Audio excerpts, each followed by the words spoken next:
Spoilers ahead. Watch out, and take care.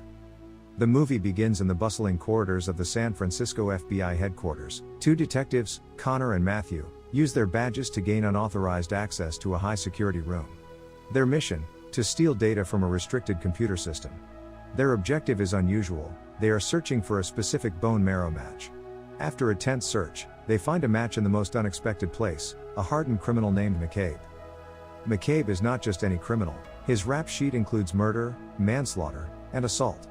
Currently, he's locked away in solitary confinement at Pelican Bay State Prison for a brutal attack on another inmate. Despite his lack of formal education, he boasts an IQ over 150, making him a dangerously intelligent adversary. His criminal history includes 2 escapes, during which he killed 2 police officers, burning them alive and using their IDs to throw off investigators. He is a cunning sociopath who thrives on manipulation and mental games. The next day, Connor, accompanied by the police captain, visits him in prison. The true purpose of their visit is revealed when they meet face to face. Connor's 8-year-old son, Max, is battling leukemia and desperately needs a bone marrow transplant. The only match, according to the databases, is McCabe. Despite knowing he could save a child's life, McCabe is uninterested and plays mind games with Connor, making him plead for his son's life. Connor tries to appeal to McCabe's sense of redemption, but McCabe, a man devoid of such desires, only craves amusement and freedom. Leaving the prison in despair, Connor heads to the hospital where Max is being treated. There, he receives devastating news from the doctor. Max has only a few weeks left to live without a bone marrow transplant. As the doctor advises to prepare for the worst, he refuses to give up hope. Max, oblivious to the severity of his condition, is engrossed in a new aviation book his father gifted him, dreaming of a future free from illness. Connor, worried and desperate, tries to shield his son from the harsh reality. However, the perceptive child senses something is amiss, and asks if he's going to die. Connor confesses about the cancer, but reassures him, albeit falsely, that a donor has been found. Overjoyed, the boy expresses gratitude, and tells his father that even if the transplant fails, he appreciates the effort. Just then, Connor receives a call from the prison. McCabe agreed to the transplant, but insisted on meeting the boy first. Despite his skepticism, Connor promises to bring his son the next day. When McCabe and Max meet, McCabe asks to be called Uncle Pete, and engages with the boy before committing to the donation. Max excitedly runs back to his father with the good news, but McCabe has a list of demands before signing the consent form.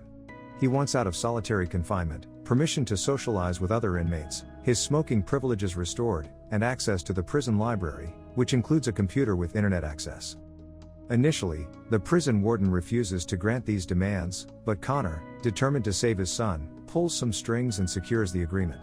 Receiving his requested cigarette, McCabe signs the consent form. However, once alone, he ties a shoelace to his thumb and dislocates it, revealing the first step in his elaborate escape plan. As Max grapples with the impending bone marrow transplant from a convicted criminal, his father reassures him that a person's sins don't define their physical essence. In the prison, McCabe is busy making clandestine preparations. He coerces a secretive drug supplier into providing him with Narcan, using veiled threats and promises of revealing his intentions in due time. He uses the prison library's computer to meticulously study the layout of the hospital where the transplant will take place, disguising his actions by engaging in a deceptive game of chess with the guards, who remain unsuspecting. As the day of the transplant approaches, the police mobilize a massive security operation to ensure his safe transfer. The night before the procedure, the supplier smuggles the Narcan to McCabe, who ingeniously conceals it in his cell. On the day of the operation, amidst heightened security measures, he is transported to the hospital. Unbeknownst to the guards, he has dislocated his thumb, allowing him to slip free momentarily. In the operating room, just as the doctors sedate him for the transplant, he ingests the Narcan, thwarting the sedation, and catching the medical team off guard. Seizing the opportunity, he breaks free, using a gas pipe to incapacitate the personnel and make his escape. Connor, witnessing the chaos, rushes to assist the medical staff, before turning his attention to pursue McCabe. Evading capture, McCabe slides down a laundry chute, and disguises himself as a doctor, despite his bound legs and a gunshot wound. In a desperate bid for freedom, he locates a room containing laser guns, threatening a doctor to remove his restraints using the weaponry. After escaping the operating room, he rushes to the emergency room, seeking morphine for his pain. However, Connor catches him red-handed. In a desperate move, McCabe holds a scalpel to Dr. Samantha's throat and demands Connor surrender. When Connor tries to intervene, Samantha reveals that if McCabe dies, Max won't receive the transplant he desperately needs. Suddenly, Officer Wilson appears and confronts McCabe, urging him to release the doctor. In a tense moment, Connor relinquishes his gun to McCabe, in a bid to prevent further harm, sacrificing his career in law enforcement to save his son. As Wilson and McCabe negotiate, Connor steps between them, refusing to let McCabe come to harm. A shootout erupts. McCabe kills another officer and severely injures Wilson, before fleeing the scene. When the captain arrives, he chastises Connor for the casualties incurred in the pursuit of his son's treatment. Connor is arrested for his reckless actions, but seizes an opportunity to escape when outside the hospital, maneuvering police officers into a group of reporters, and making his getaway. Inside, Max experiences a nosebleed, attended to by Dr. Samantha and Officer Matthew. McCabe incapacitates Matthew, and demands Samantha reveal the location of propane in the hospital, intending to use it to create a diversion for his escape. He assures Max he will release Samantha once she helps him. Meanwhile, Connor arrives on a motorcycle, ensuring Max is safe, before assisting Matthew. Max mentions McCabe was interested in propane, giving Connor a clue to their whereabouts. Leaving Matthew to watch over Max, he hurries outside. Simultaneously, McCabe coerces Samantha into loading 2 tanks of propane into a bag, and directs her to the electrical room, planning to cause an explosion. She surprises him, injuring him before fleeing. She encounters Connor in the hospital corridors, where he pleads with her not to involve the police, warning they will likely kill McCabe. Reluctantly, she agrees and hurries to attend to Max. Outside, McCabe and Connor confront each other, near the room containing the propane tanks. McCabe holds the advantage, knowing Connor cannot shoot him. He detonates the room, causing a massive explosion that cripples the hospital's electrical systems, plunging it into darkness, and shutting down vital equipment like ventilators and lights. Officer Matthew relocates Max to the old hospital building, connected by a bridge to the new one. Connor, attempting to follow, notices McCabe also heading toward the old building.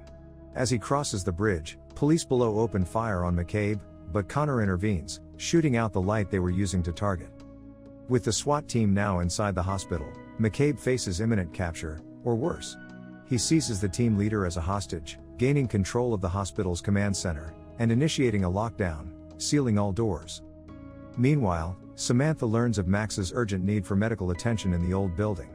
Connor covertly escorts her past security, earning begrudging respect from McCabe, who watches their movements on security cameras.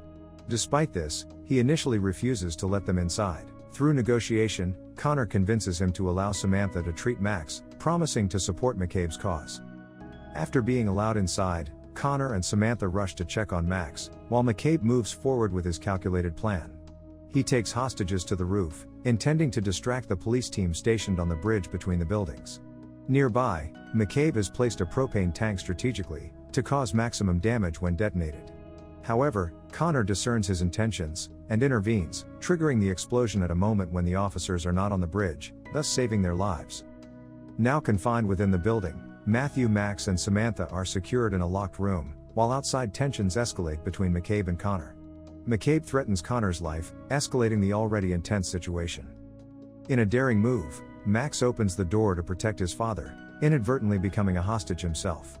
McCabe proceeds with the final phase of his escape plan, leading Max to the morgue, where an underground tunnel exit awaits, a route he meticulously researched using internet-acquired maps. Regretfully, he apologizes to Max for involving him, but prioritizes his own freedom. He leaves Max behind, and disappears into the tunnels, aiming to blend into the early morning traffic rush before sunrise. Aware of McCabe's escape route, Connor pursues him relentlessly, tracking him to a blue vehicle. Utilizing a stolen police car and impersonating an officer, Connor seeks assistance from the control room. After a tense chase, he spots McCabe nearing a bridge, and posing as the captain, successfully halts him. In a climactic showdown, as the captain and his team approach in a helicopter, gunfire erupts. Connor, driven by a mix of duty and compassion, takes a bullet meant for McCabe. Despite this, when McCabe attempts to flee once more, Connor is forced to shoot him, causing McCabe to plunge into the sea.